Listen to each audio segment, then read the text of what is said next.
ప్రియమైనటువంటి వారలారా, మరి ఆదివారం సాయం వేళలో మనము సమకూడగలిగిన ఈ ఆదివార దినమందు కొన్ని ప్రత్యేక కార్యక్రమాలు కూడా బయట ప్రపంచంలో జరుగుతున్నాయని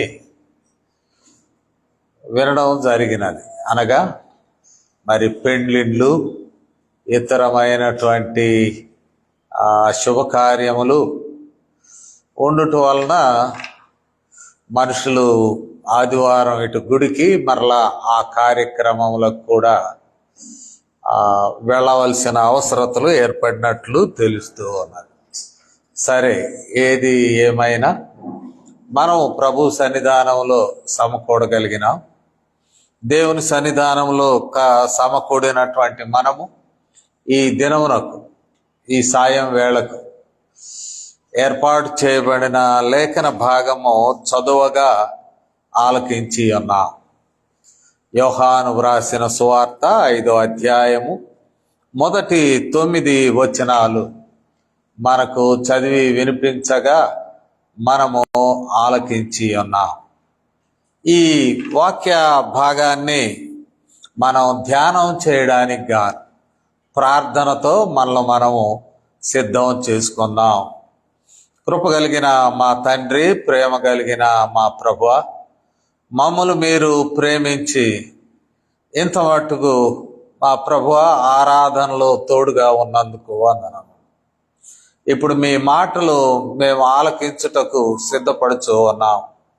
శ్రేష్టమైన మీ మాటలు మాకు ప్రసాదించండి. మీ సన్నిధిలో సమకూడుచున్నటువంటి మేము నాయన మీ మాటలను ధ్యానపూర్వకముగా మేము స్వీకరించి మా హృదయంలో భద్రపరచుకొని ఆ ప్రకారం మేము నడుచుకొని మిమ్మల్ని మహిమపరచు భాగ్యం మాకిమ్మని మీ నామమునకు మహిమ, ఘనత, ప్రభావములు ఆరోపిస్తూ ఈ వినపాలను మా ప్రభువును మీ ప్రియకుమారుడునైన యేసుక్రీస్తు వారి శ్రేష్టమైన నామములో వేడుకొనుచున్నాము తండ్రి, ఆమేన్.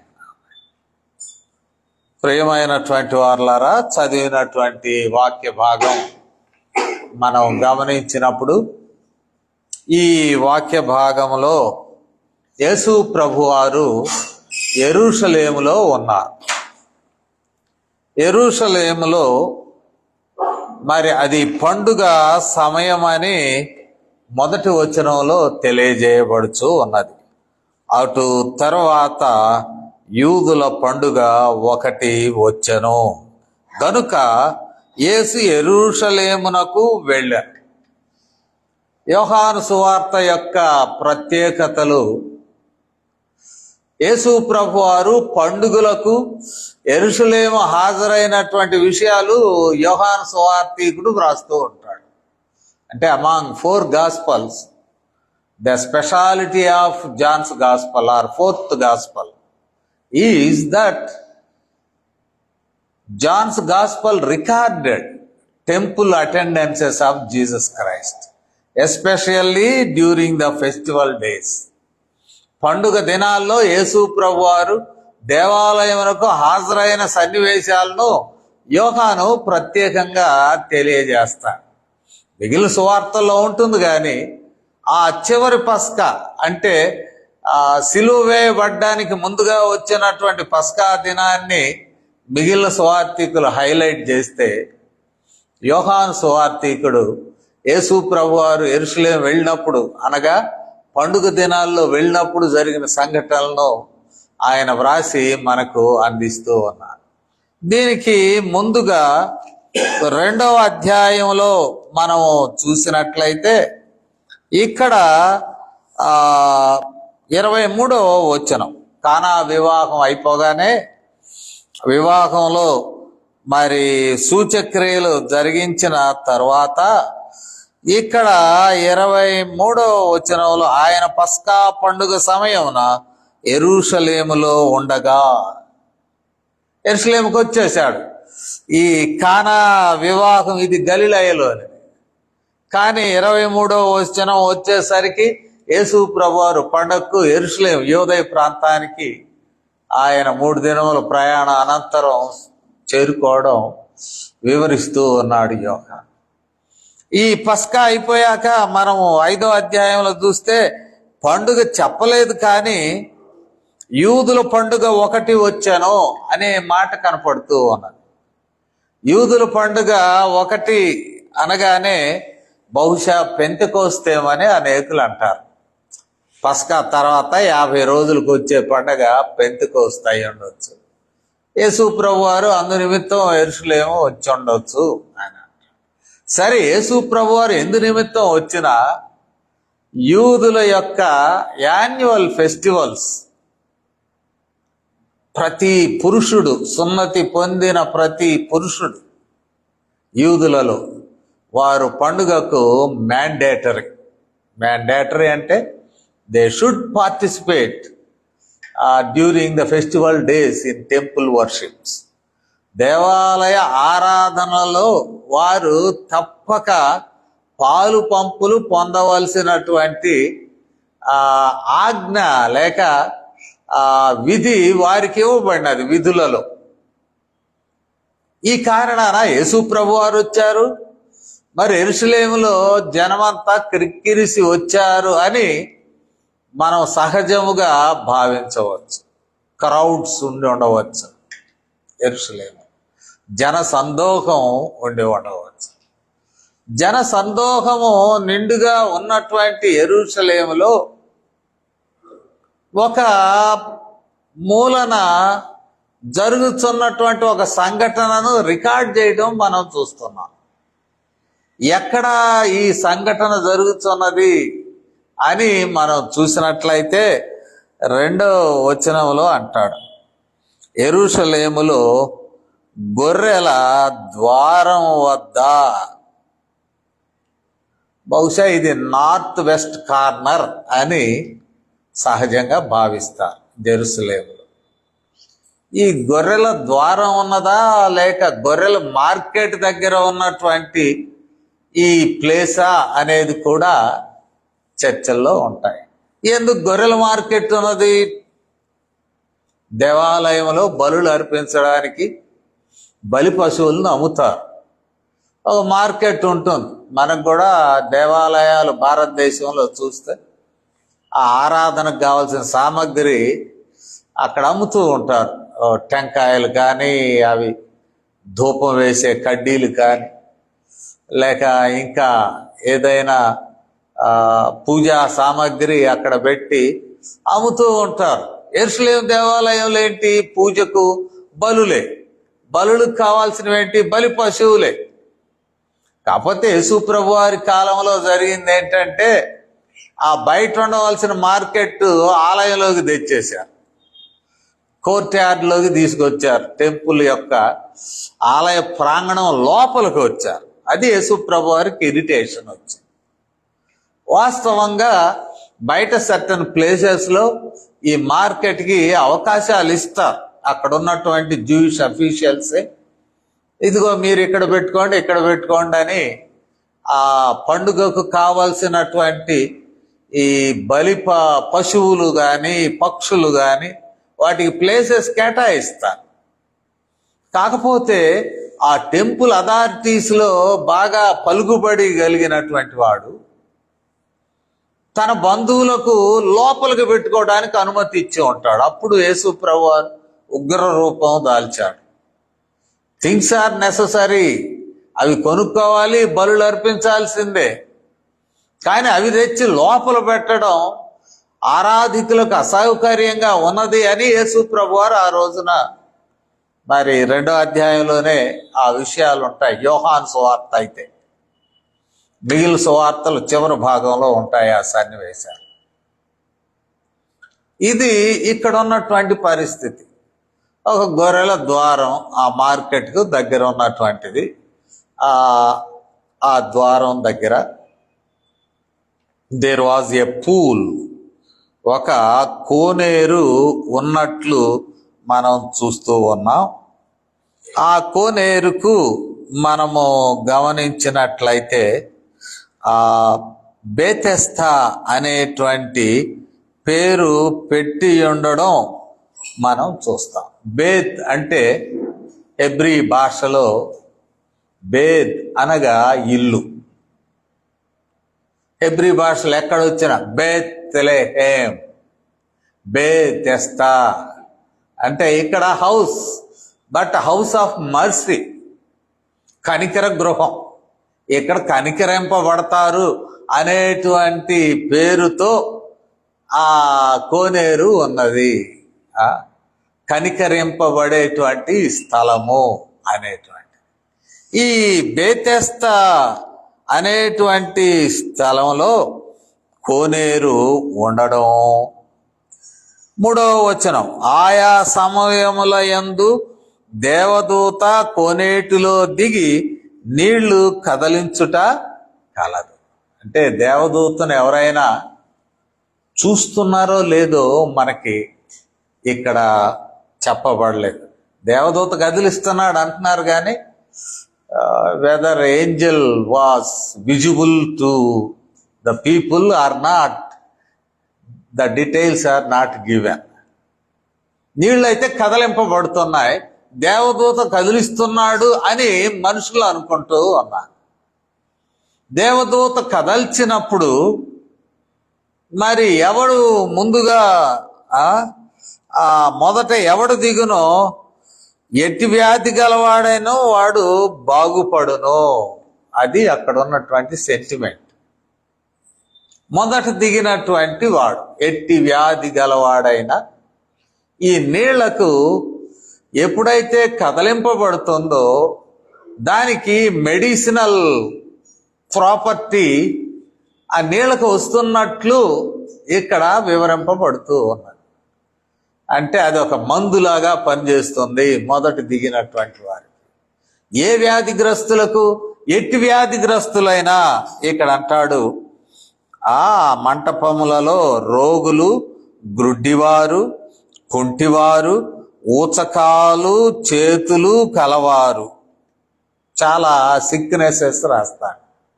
ఈ సిక్నెసెస్ ఉన్నవారు మొదటిగా దానిలోకి దిగినవాడు స్వస్థపడుచున్నాడు.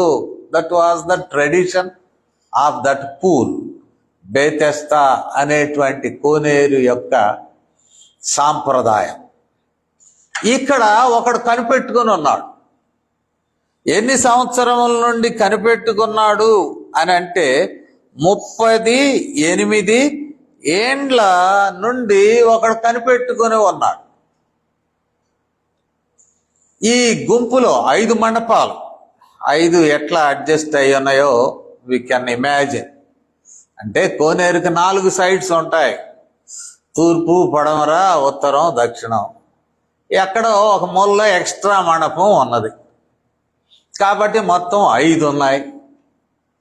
కొందరు పండితులు అనేది ఏంటంటే ఇది ఇశ్రాయేలీల జీవితం, పంచగ్రంథాలు అనే ధర్మశాస్త్రం మధ్య వారు జీవిస్తూ ఉన్నారు. ఈ ధర్మశాస్త్రం అనేటువంటి దీని క్రింద తమ బ్రతుకులు ఈడుస్తూ కనికరింపబడని స్థితిలో వారు కొనసాగుతూ ఉన్నారు అని కొందరు భావీకరిస్తూ ఉంటారు. ఏది ఏమైనా ఇన్ లిటరల్ సెన్స్ ఈ మండపాలు దేనికి అంటే to shelter the sick people. అక్కడ రోగులైనటువంటి వారు దాని కింద వారు షెల్టర్, ఆశ్రయం తీసుకుంటున్నారు. వారు ఆశ్రయం తీసుకొనుచున్నందువలన వారికి అవకాశం కొరకు చూసి అవకాశం పొందుతున్నారు. అయితే యేసు ప్రభు వారి దృష్టి 38 ఏళ్ల నుండి ఇన్ ఏ హోప్లెస్ సిట్యుయేషన్. 38 ఏళ్ళు వెయిటింగ్ పీరియడ్ అంటే చాలా కష్టమే. For the sake of health or healing, waiting for 38 long years.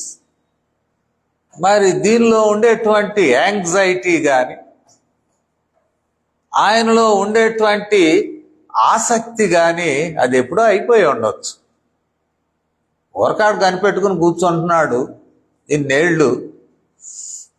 బహుశా ఆతృత కానీ ఆసక్తి కానీ ఉండకపోవచ్చునని మనము అనుకోవచ్చు. సడన్గా యేసు ప్రభు వారు వచ్చి ఆయన ఒక ప్రశ్న అడిగారు. ఏమిటా ప్రశ్న అని మనము చూసినట్లయితే ఇతన్ని అడిగినటువంటి ప్రశ్న మరి శ్రేష్టమైన ప్రశ్న అనొచ్చు. స్వస్థపడగోరుచున్నావా? Are you still interested to be healed అనే ప్రశ్న. ఇతను జవాబు కూడా, ప్రశ్నకి జవాబు ఒక మంచి కాజ్ చెప్పాడు. నన్నెవడు కోనేటిలోనికి దించడం లేదు. నీళ్లు కదల్చినప్పుడు సంబడి షుడ్ హెల్ప్ మీ. వారెవరు నాకు హెల్ప్ రావడం లేదు కాబట్టి నేను స్వస్థత పొందలేక పోతున్నా. ఇది యేసు ప్రభు వారికి ఇష్టమైన జవాబు కాదు. కొంతమంది ఏందిరా ఫెయిల్ అయ్యావు అంటే పేపర్ సరిగా రాలేదండి అంటాడు. సరే, క్వశ్చన్ పేపర్ సరిగానే ఇచ్చారు కదరా అబ్బాయి అంటే దిద్దేవాడు సరిగా దిద్దలేదండి అంటాడు. ఇక వాడు ఎన్ని చెప్తాడో సాకులు. తన ఎబిలిటీ ఆర్ ఇన్ఎబిలిటీని గుర్తించలేకుండా ఎవరి మీదనో తోసివేస్తారు. యేసు ప్రభు వారు you are responsible for your health. నీవే కారకుడు. నువ్వు ఇప్పుడు చెప్తున్నావు కదా, ఎవడో నన్ను దించలేదని చెప్తున్నావు కదా, నేను ఇప్పుడు నీకు చెప్తున్నాను, నీ పరుపెత్తుకో. ఇది కూడా ఎవడు నీ పరుపు మూటగట్టి నెత్తి మీద పెట్టి నేను లేచి నిలవబెట్టి పో అనరు. This should be your initiation. ఇక్కడ అంటాడు, నీవు లేచి నీ పరుపెత్తుకొని నడువమని వానితో చెప్పగా. 2 కేసులు కూడా. మొదటి కేసు ఏమో ఎవరు నాకు సహాయం చేయలేదు అనే మాట ఒక సాకుగా యేసు ప్రభు వారికి చెప్తూ ఉన్నాడు. ఇప్పుడేమో యేసు ప్రభు వారు ఎవడు సహాయం చేయలే, పైకి లే, పరుపెత్తుకో, చలో. ఇది మరి సేమ్ థింగ్. అంటే he attempted the new effort. కొత్త ప్రతిపాదనను వెంటనే తాను తీసుకొని ప్రయత్నము చేశాడు. ఇది మన జీవనానికి కూడా సంబంధించినటువంటి విషయం. మన జీవితంలో ఎదురయ్యేటువంటి సవాళ్లలో దానికి అనేక కారణాలు ఉంటూ ఉంటాయి, ఎత్తి చూపిస్తూ ఉంటాం. ఏందయ్యా అంటే వాడు మంచోడు కాదు, వీడు మంచోడు కాదు, వీడి గుండా నేను చెడిపోయాను, ఇంకొకటి గుండా నాకు నష్టం వచ్చింది, ఇంకొకడు నన్ను ఈ పని చేశాడు. వి బ్లేమ్ సంబడి. ఎందుకంటే వారు నా అభివృద్ధికి ఆటంకం అయ్యారని అభివృద్ధి ఇంకొకరితో ఇంకొక విషయంతో లింక్ చేసి మనం తృప్తి పొందుతుంటాం.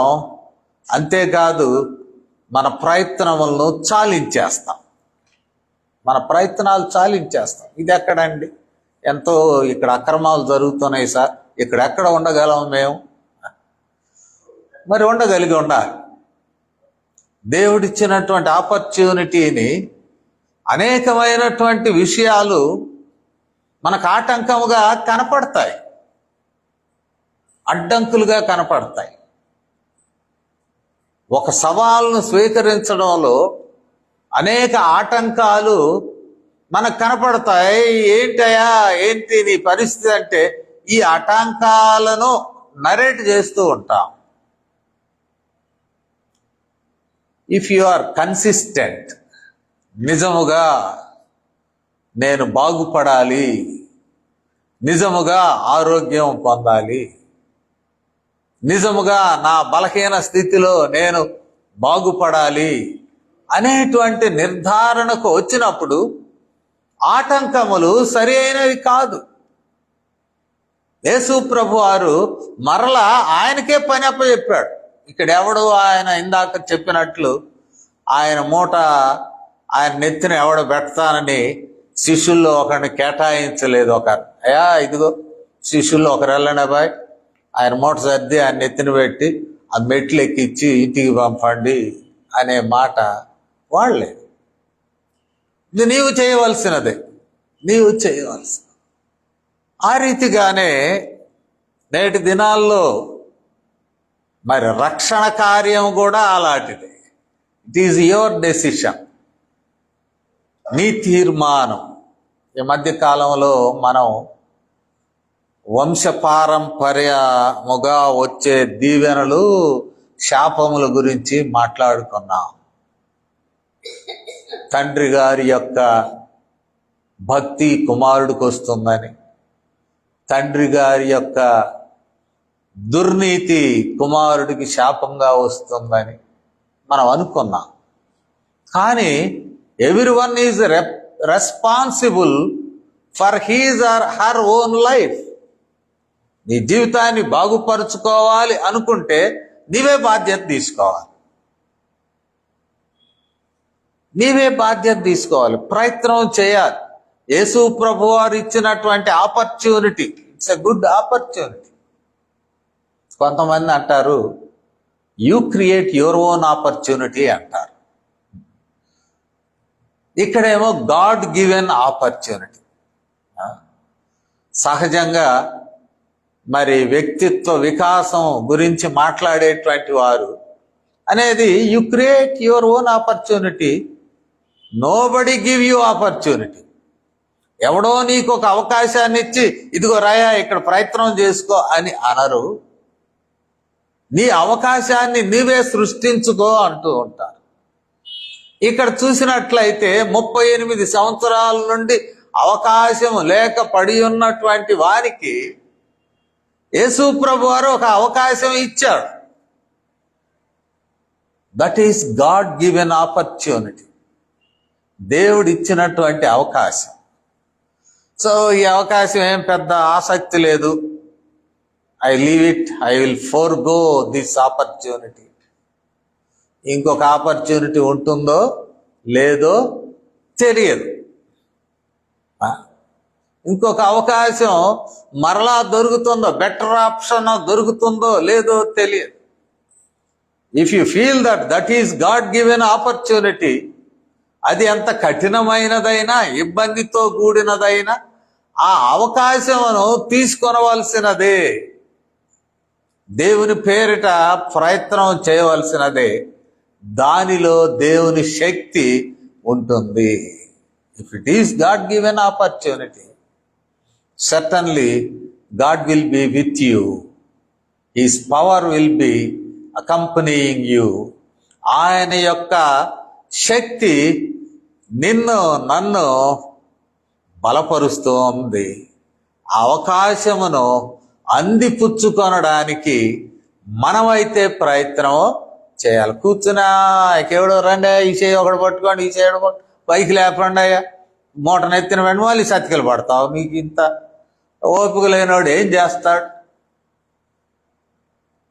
It's very good example which took place during the time of Jesus Christ. యేసుక్రీస్తు వారి కాలంలో జరిగిన మంచి ఉదాహరణ మన జీవితాలకు మంచి ఉదాహరణ అని చెప్పుకోవచ్చు.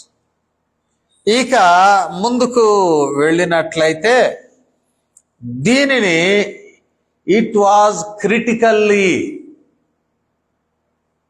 Viewed by Jewish community. దీనిని విమర్శనాత్మకముగా అక్కడ ఉన్నటువంటి యూదులు వారు చూస్తూ ఉన్నారు. They want to make it controversial. దీనిని దేవుని కార్యం అది, అక్కడ ఉన్నటువంటి ఆ వ్యక్తి మరి దేవుని కార్యం వలన బాగుపడ్డాడు. అక్కడ చుట్టూ ఉన్నటువంటి మనుషులు ఆ పనిని కాంట్రవర్సీ చేయాలని అనుకున్నారు. Same thing, if you attempt to realize or to take up an opportunity during this process of attempting the opportunity, certainly your community or people surrounded you, they try to make it controversy. దానిని controversial చేయాలని వారు ప్రయత్నము చేస్తూ ఉంటారు ప్రతి attempt కింద. They want to make it controversy. ఒక శుభకార్యం జరుగుతూ ఉన్నారు, బట్ డోంట్ బీ డీవియేటెడ్. వాళ్ళు అన్నారు, వీళ్ళు అన్నారు, నీ ముఖం ఇల్లేం కడతావయ్యా అంటాడు ఒక్కొక్కడు. నీ ముఖం ఇదేందా, ఇదే సామాన్యం అనుకున్నావా? నువ్వు మొదలుపెట్టిన పని సామాన్యమైంది కాదు, నువ్వేం చేయలేవు అని ఇంకొకళ్ళు అంటారు. వీటన్నిటిలో మనం కన్సిస్టెన్సీ మెయింటైన్ చేయగలిగి ఉండాలి. ఇక్కడ యేసు ప్రభు వారిని కాంట్రవర్షియల్ చేయడానికి ఇతన్ని అడుగుతున్నారు, ఏమయ్యా ఇదేం విశ్రాంతి దినం కదా, పరుపు మోస్తున్నావేంది? యూదులకి కొన్ని ఏమంటామంటే దానికి వారికి కొన్ని రిస్ట్రిక్షన్స్ ఉంటాయి. విశ్రాంతి దినమున వారికి ధర్మశాస్త్రంలోనే కాదు, కానీ ఈవెన్ మిష్నా అనే గ్రంథంలో కూడా కొన్ని రిస్ట్రిక్షన్స్ ఉంటాయి. ఆ రిస్ట్రిక్షన్స్ ప్రతి యూదుడు పాటించవలసినది. ఈరోజు కూడా మరి మీరు జెరూసలేము పరిసర ప్రాంతాలు, ఇశ్రాయేల్ దేశం వెళ్తే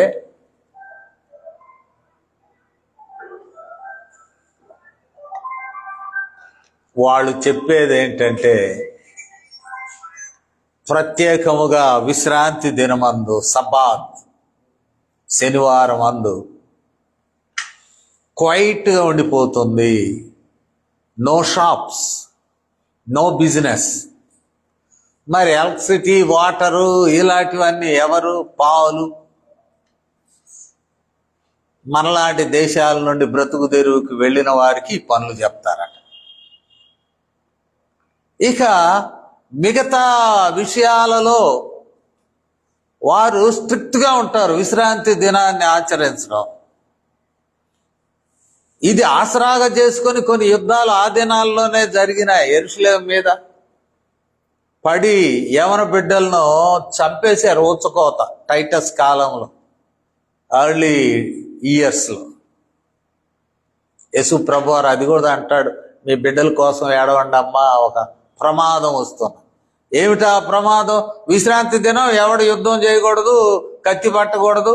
ఆ టైంలో శత్రువు వచ్చి వీళ్ళు స్ట్రిక్ట్గా ఉంటారని వీళ్ళ మీద పడి వీరిని మరి నశింప చేయడం జరిగింది.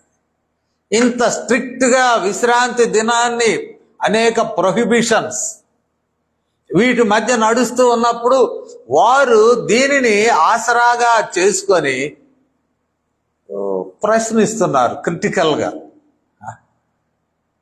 ఆడు పడున్నాడు 38 ఏళ్ళు, ఇవాళ నెత్తి మీద మూట పెట్టుకుని హ్యాపీగా వెళ్తున్నాడు అనేది అటు పక్కన పెట్టి, ఇది విశ్రాంతి దినమే, ఇట్లా ఎందుకు చేస్తున్నావు? నీ పరుపునెత్తి 10వ వచనం, నీ పరుపెత్తుకొన తగదే అని అన్నారు. అంటే అతగాడు అన్నాడు, ఏందయ్యా నేను విడుదల పొందాను కదా, విశ్రాంతి దినమున ఈ భయంకరమైన రోగము నుండి విడుదల పొందాను కదా, ఏంది మీరెట్ట ప్రశ్నిస్తారు అని అడగాలి. అతగాడు ఒక అవకాశవాది. నాకేం తెలియదండి, ఒక ఆయన చెప్పాడు పరుపు ఎత్తుకుని పోమ్మని ఎత్తుకుని వస్తాను. అట్లయితే విశ్రాంతి దినమున నిన్ను ఈ పని చెప్పిన ఆయన ఎవరు? అది అక్కడ ఒక సంక్షోభంలోకి వెళ్ళినటువంటి ఒక మంచి కార్యమును సంక్షోభంలో నెట్టారు.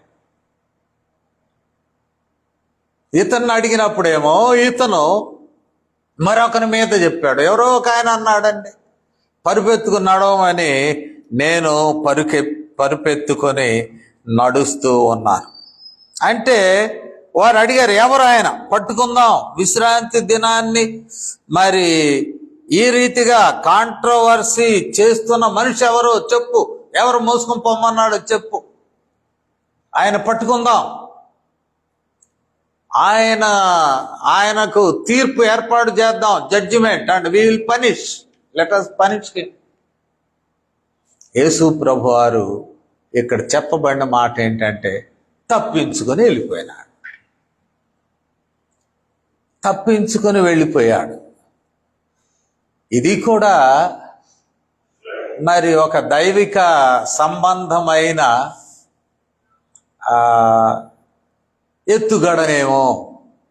ఎందుకంటే యేసు ప్రభు వారు ఆ రోజున దొరికి ఆ రోజున శిక్షకు గురి అయి తన ప్రాణమును రిస్క్లో పెట్టుకోవడం అది అపాయింటెడ్ టైం కాదు.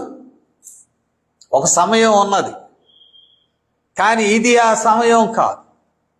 ఆ సమయం కానప్పుడు ఎందుకు ఈ బాధపడాలి? తప్పించుకొని పోయాను. అది కూడా చాలా మరి దైవ సంబంధమైన తెలివి అనవచ్చు. నేను మన చర్చిలో పనిచేస్తూ ఉన్నప్పుడు నాకు ఒక ఇష్టమైన సహాయ కాపరు ఉండేవాడు, పక్కన పెట్టుకునేవాడు. ఎవరైనా ఇద్దరు వాదులు ఆడుకునేటప్పుడే, అయ్యగారు రండి మనం బయటికి వెళ్దాం, ఇక్కడ వద్దు అంటాడు. ఏందయ్యా అంటే, వద్దు సార్ రండి వెళ్దాం, బయటికి తీసుకెళ్తా. బయటికి వెళ్ళిన 2 నిమిషాలకి వాళ్ళిద్దరు తన్నుకుంటా ఉంటారు. ఇక అక్కడ పాదిరి గారు ఉండి ఇద్దరు తన్నులాట్ల మధ్య ఉండి పాదిరి గారు కాంట్రవర్సీ అవుతాడు.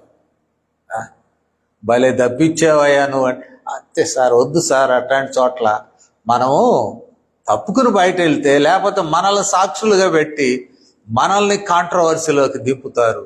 ఈడు దింపుతాడు, ఆడు దింపుతాడు, మధ్యలో మనం ఇబ్బంది పడతాం. తప్పించుకుని పోవడం కూడా అది దైవికం అని మనం తెలుసుకుంటున్నాం. ఇప్పుడు అనవసరంగా కొన్ని సిట్యుయేషన్స్లో మనం ఇరుక్కోకుండా యేసు ప్రభు వారు ఎన్నిసార్లు ఇట్లా మనం చూద్దాం. 8:59 వచనం చూద్దాం. 8వ అధ్యాయము 59 వచనాన్ని ఒకసారి మనం చూద్దాం.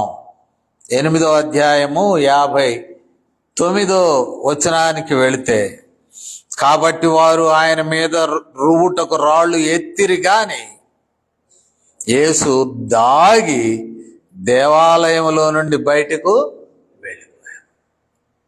సో తప్పించుకోవడానికి ఆయన ప్రయారిటీ ఇచ్చాడు. ఇంకొక ఉదాహరణ కూడా అక్కడే చూద్దాం. ఇంకా చాలా ఉంటాయి, కొన్నే చూద్దాం. మనం 10వ అధ్యాయం యోహాను సువార్తలోనే 39వ వచనాన్ని చూద్దాం. వారు మరలా ఆయనను పట్టుకొన చూచిరి, కానీ ఆయన వారి చేతి నుండి తప్పించుకొని పోయెను. ఇవి ఇంకా ఉన్నాయి ఈ ఇన్సిడెంట్స్. యేసు తప్పించుకొని వెళ్ళాను. ఇది కూడా ఒక మంచి కార్యము చేయడమే కాదు, కానీ ఆ శ్రేష్టమైనటువంటి విడుదల కార్యం జరిగినప్పుడు అభినందనలు పోయి దాన్ని ఒక వివాదముగా మార్చి అవమానపరచడానికి మనుషులు ప్రయత్నం చేస్తారు. అరే మంచిగా పోతే ఇట్లా అవును వస్తుంది, కానీ మనం తప్పించుకుని వెళ్ళడం కీలకమైన. మంచికి పోతే ఇలా అవుతుంది. ఇక్కడ ఒక స్వస్థత చేస్తే వాడేమో సరిగ్గా జవాబు చెప్పలేదు. జవాబు ఒకవేళ చెప్పి ఉంటే యేసు ప్రభు వారు మరి ఆ సందర్భంలో రిస్క్ అయి ఉండేవాడేమో, కానీ యేసు ప్రభు వారు ఆ సందర్భంలో తప్పు అన్నాడు. దెన్ ద నెక్స్ట్ ఆపర్చునిటీ మనం 14వ వచనం చూసినట్లయితే ఇక్కడ అంటాడు, అటు తర్వాత యేసు దేవాలయములో వానిని చూచి, ఇదిగో స్వస్థత నొందితివి, మరి ఎక్కువ కీడు నీకు కలుగకుండునట్లు ఇకను పాపము చేయకుమని చెప్పగా, వాడు వెళ్ళి తన్ను స్వస్థపరిచిన వాడు యేసు అని యూదులకు తెలియ చెప్పాను. అక్కడ అంటారు యేసుని హింసించిరి అనే మాట అన్నది వాళ్ళు. కానీ ఈ రెండవ మాట, యేసు ప్రభువారు చెప్పినటువంటి రెండవ మాటను మనం పరిశీలించినప్పుడు, మొదటి మాట విడుదలకు సంబంధించినది. ఏ విడుదల అనగా ఫిజికల్ సిక్నెస్. రెండవ మాట, హీ టుక్ అనదర్ ఆపర్చునిటీ. వాడు గుడి కాడ దొరికాడు. గుడి దగ్గర ఎందుకు దొరికాడు? మనం ఆలోచిస్తే యెరూషలేము దేవాలయంలో వికలాంగులు ప్రవేశించడానికి వీల్లేదు. అంగవైకల్యం గలవారు, మరి స్త్రీలు, షండులు, అన్యులు, వీళ్ళు లోపలికి వెళ్ళడానికి లేదు. ఇప్పుడు బాగుపడ్డాడు, హ్యాపీగా వెళ్తున్నాడు గుళ్ళోకి. సో బాగుపడ్డవాడు గుళ్ళోకి వెళ్ళడానికి అనుమతిస్తున్నారు. హ్యాపీగా ఉన్నటువంటి ఈ సందర్భంలో గుడిలోకి వెళుతూ ఉండగా యేసు ప్రభువు మరొక మాట చెప్పాడు. అక్కడేమో నీ పరుపు ఎత్తుకుని నడవమన్నాడు. ఇక్కడ రెండవ మాట ఏమిటంటే, మనం గమనించినప్పుడు పాపం విషయం, ఇకను పాపము చేయకము. రెండు, ఒకటి ఫిజికల్ వెల్బీయింగ్, రెండు సైకలాజికల్ ఆర్ స్పిరిచువల్ వెల్బీయింగ్. మొదటిది శరీరపరమైనటువంటి సంక్షేమం లేక శ్రేయస్సు అన్నాం అనుకోండి. యేసు ప్రభువారు మొదటి అతనిని కలుసుకున్నప్పుడు శరీరపరంగా బాగుండు, విడుదల పొందు అని చెప్పినాడు. రెండవ మాట ఆత్మికంగా బాగుండు, నువ్వు పాపిపై ఉండవద్దు. Don't become a sinful person, don't commit sins. ఆత్మికంగా కూడా బాగుండు. కావున నేటి దినమున నేను ముగిస్తూ ఉన్నాను. Physical wellbeing and spiritual wellbeing అనగా ఈ రెండిటిని మనము గమనించినప్పుడు రెండు విషయాలు ఒకదానిపై ఒకటి ఆధారపడుతూ ఉన్నాయి. ఎక్కువగా నేటి దినాల్లో స్వస్థత మహాసభలు వస్తూ ఉన్నాయి. మంచిది, ఎందుకంటే కొందరికి స్వస్థత వరం దేవుడు ఇచ్చాడు. కానీ స్వస్థత భౌతికమైనది మాత్రమే కాదు, ఇది మనసు లేక ఆత్మిక సంబంధమైన స్వస్థతను కూడా ఒక మంచి వార్తగా తెలియజేయవలసి ఉన్నది. Both physical and spiritual. ఆత్మికంగా బాగుపడకుండా, స్వస్థపరచబడకుండా శరీరం బాగుపడినంత మాత్రాన అది శుభవార్త కాదు. క్రైస్తవ దృక్పథంలో శరీరము, మనసు, శరీరము, ఆత్మ స్వస్థపడవలసి ఉన్నది. Total wellbeing, complete health. దేవుడు యేసు ప్రభువారు లేక యేసు క్రీస్తునందున్నటువంటి దేవుడు, ఆయన యొక్క ఉద్దేశము మన పట్ల టోటల్ వెల్బీయింగ్. Total wellbeing. మానసికంగా సంతోషంగా ఉండాలి, భౌతికంగా ఆరోగ్యంగా ఉండాలి, మానసికంగా వితౌట్ గిల్టీ, అపరాధ మనస్సు లేకుండా, అపరాధ మనస్సు నిన్ను వెంటాడకుండా, నన్ను వెంటాడకుండా. You and me should be free from guilty conscious. ఏదో తప్పు చేసేనే లోన పడుస్తూ ఉంటాం. దాని నుండి విడుదల పొందాలి. శరీరపరమైనటువంటి ఆరోగ్యం కూడా దేవునికి ఇష్టమైనటువంటి కార్యం.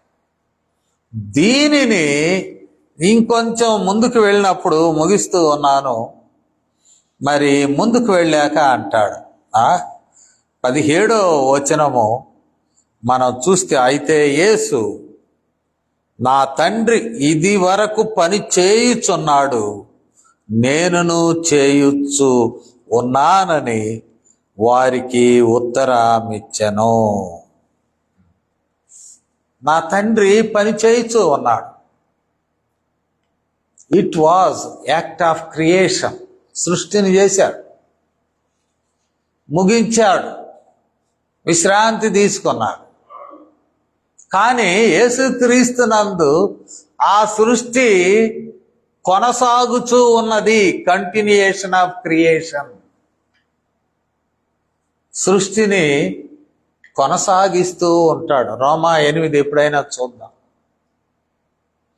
దేవుని కుమారుల ప్రత్యక్షత కొరకు సృష్టి యావత్తు మూలుగుచూ ఎదురు చూచు అన్నదంట. It is groaning creation.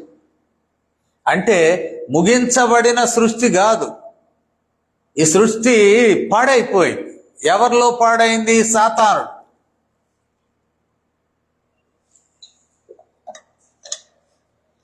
ఆదాము అవ్వల ద్వారా పరిపూర్ణమైన సృష్టిని తారుమారు చేశాడు.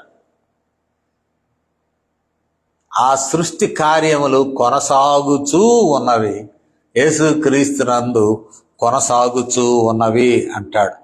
నా తండ్రి ఇది వరకు పని చేయుచున్నాడు, నేనును చేయుచూ ఉన్నాను. Even now Holy Spirit God is continuing the creational work. అది సృష్టిలోనే కాదు, మానవ సృష్టిలో కూడా. మనం కూడా ఆయన పోలికన ఒక పర్ఫెక్ట్ హ్యూమన్ బీయింగ్గా మనం సృజింపబడ్డాం. తారుమారు అయిపోయి, ఎవడైనను క్రీస్తునందున్న ఎడల వాడు నూతన సృష్టి. అంటే న్యూ క్రియేషన్. ఆయన రక్తములో కడగబడుట ద్వారా, స్వస్థపరచబడుట ద్వారా, విడుదల పొందుట ద్వారా, రక్షింపబడుట ద్వారా మరలా ఆ సృష్టి నూతన పరచబడుచు ఉన్నది. ఇట్టి కృప దేవుడు మనకు అనుగ్రహించును గాక. ఆమేన్. ప్రార్థన చేస్తాను. పరిశుద్ధుడు తండ్రి, మాతో మీరు మాట్లాడినందుకు వందనములు. ఈ మాటలు మా హృదయంలో ఫలింపచేయము. మా ప్రియ ప్రభువా, క్రీస్తునందు సృష్టిని కొనసాగింప చేయుచున్నావని మాకు తెలియజేస్తూ ఉన్నాం. మా శరీరపరమైనటువంటి సంక్షేమమే కాదు, కానీ ఆత్మిక సంక్షేమము రెండును ప్రాముఖ్యమని మాకు తెలియజేస్తూ ఉన్నాం. కొన్ని పర్యాయములు మేము శరీర సంక్షేమమే కీలకమని, శరీరపరమైన స్వస్థతల నిమిత్తమై పరిగెడుతూ ఉంటాం నాయన. ప్రభు, శరీరమే కాదు, రక్షణ కూడా కీలకమైనది. రోగము నుండి విడుదల, పాప రోగము నుండి విడుదల రెండు కీలకమని మాకు బోధించినావు. ఇట్టి కృప మాకు అనుగ్రహించండి. నీవు పొందిన దెబ్బలను బట్టి నాయన మేము స్వస్థత పొందవలసి ఉన్నది. అతడు పొందిన దెబ్బల వలన మీకు స్వస్థత కలుగుతున్నదని యెషయా ఏ రీతిగా పలికినాడో, యేసుక్రీస్తునందు ఆయన శిలువ కార్యము ద్వారా మా హృదయములు, మా శరీరములు క్షేమము పొందుటకును మిమ్మల్ని కృతజ్ఞతతో వెంబడించు భాగ్యమును దయచేయమని క్రీస్తు వారి శ్రేష్టమైన నామములు ఈ విన్నపాలను వేడుకొంచున్నాము తండ్రి. ఆమేన్.